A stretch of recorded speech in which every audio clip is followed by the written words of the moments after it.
Welcome to Weekly World News on Spring Nectar TV, brought to you by Vibha Ramesh, Los Angeles, United States.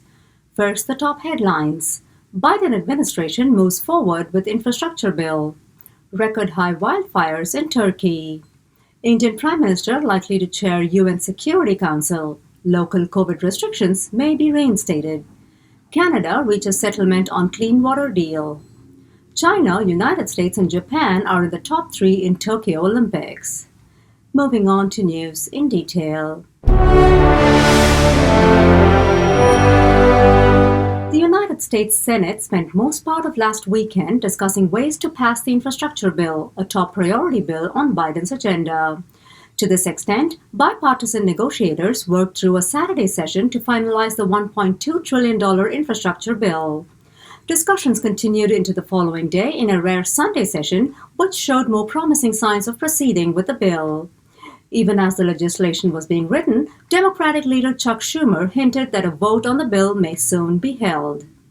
Although a month late, the United States hit its goal of vaccinating 70% of its population with at least one dose of COVID vaccine on Monday. Further, the Delta variant of the virus has been making headlines once again as the CDC has been reporting over 100,000 single-day infections. The surge has led to the reinstatement of the mask mandate in indoor spaces in many cities. However, Florida seems to be on the other end of the spectrum as Mayor DeSantis signed an executive order prohibiting schools from mandating masks inside the premises. Despite the rapid surge of infections, highest single-day cases, and recommendation from the CDC to reinforce the mask mandate in closed spaces, Florida bans it. Said Dr. Francis Collins, director of the National Institutes of Health, "I don't understand the ban. Certainly, this seems like something local officials ought to be able to decide based on their community's circumstances. We do know that children are capable of getting pretty sick. We've lost about 400 children who have died from COVID-19 since this all started, and kids can also get long COVID, where they ended up months later with difficulties with brain fog and fatigue that interferes with your school performance."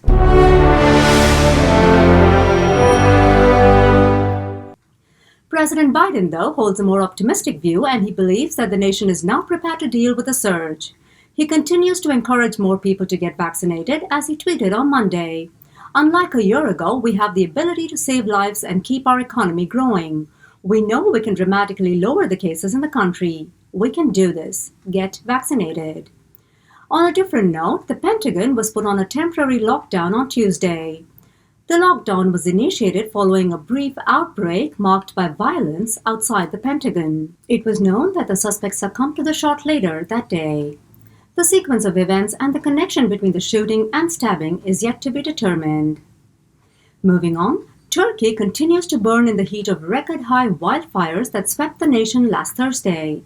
The fires spread into tourist regions, killing at least 8 people.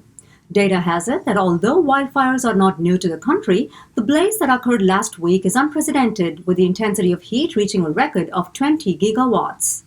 According to Mark Perrington, a senior scientist in the EU's Copernicus Atmosphere Monitoring Service, those numbers are off the scale compared to the last 19 years. Battling the uncontrollable blaze into its 6th day, Turkey had sent out an international appeal for help in taming the fires that have ruined nearly 95,000 hectares of land. Yet another country that's reeling under the wrath of over 800 raging fires is Italy. Tourists holidaying on a beach in Pescara near a pine wood that was scorched down to nothing by the wildfire have been evacuated, but not before at least 5 were wounded. In a span of 24 hours, firefighters were summoned at 800 different locations across the country. As of date, over 800 people have left their homes to safer places. In the words of the mayor of Pescara, "We had to evacuate several homes and beach resorts due to the smoke. The biggest problem is the hot wind. We're doing the best we can to limit the damage."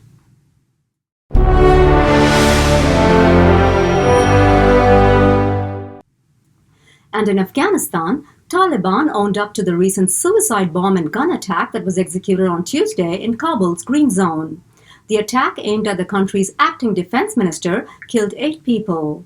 According to the Taliban spokesperson Zabiullah Mujahid, the attack was in retaliation to the attacks made by the Afghan National Forces that resulted in civilian casualties and disturbance, as well as the killing of at least 4 Taliban fighters. In his words, as he said in a statement, the attack is the beginning of the retaliatory operations against the circles and leaders of the Kabul administration who are ordering attacks and the bombing of different parts of the country.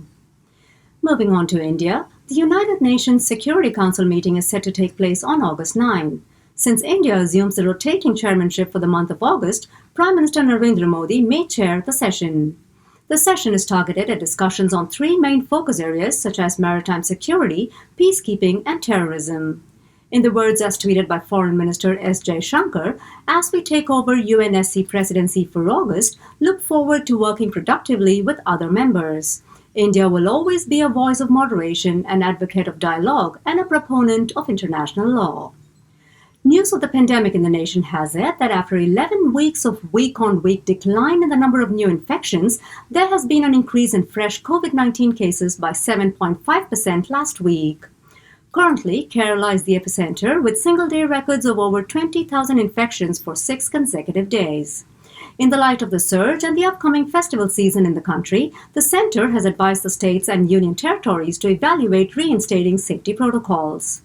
To this effect, the Health Secretary Rajesh Bhushan suggested reimposing masks and curbing mass gatherings during festivals.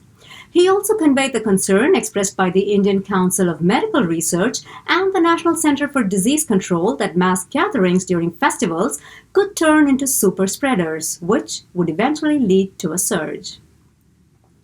Over to Canada, the First Nations' decade-long battle to secure a settlement in the Clean Water Deal culminated on Friday.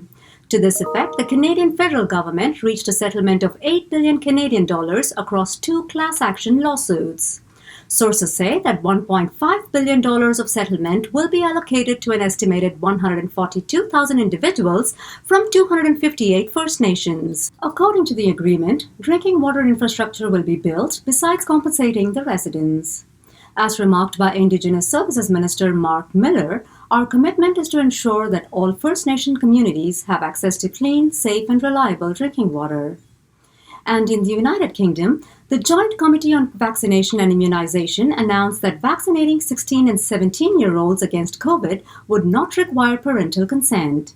Consequently, the JCVI recommended that children aged 16 and 17 should get their first dose of Pfizer-BioNTech vaccine. That said, information on when to offer the second dose would be announced at a later time.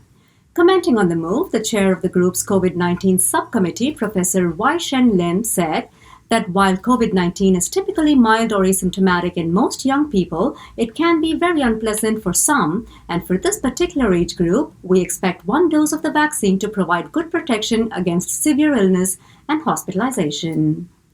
Sources say that the recommendation has to be accepted by the ministers, following which the National Health Service will instruct commencement of the first doses of vaccine. Although the program may not start immediately, nearly 1.4 million children are expected to receive their first dose when the drive begins. Meanwhile, in Mexico, with an attempt to stop the movement of guns across the border, the government launched legal action against U.S. gun makers. To this extent, 6 gun makers were sued for the alleged negligence in controlling their distributors. In view of the suit, Foreign Minister Marcelo Ebrard remarked, "We're going to litigate in all seriousness and we're going to win at trial, and we're going to drastically reduce the illegal weapons trafficking to Mexico, which cannot remain unpunished with respect to those who produce, promote, and encourage this trafficking from the United States. The companies must immediately stop negligent practices, which cause damage in Mexico and cause deaths in Mexico." Ending this week's bulletin with the Olympics.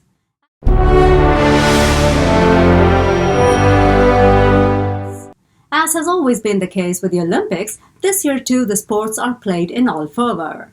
This week's dashboard shows China in the lead with 34 gold, followed by the United States with 29 and Japan with 22 gold. Australia has moved up to the 4th place with 17 gold, and Russian Olympic Committee is in the 5th position with 16 gold. More information on the games and the country standings will be updated next week. With that, we come to the end of this week's news bulletin. I'll see you again next week with more world news on Spring Nectar TV. Thank you for watching.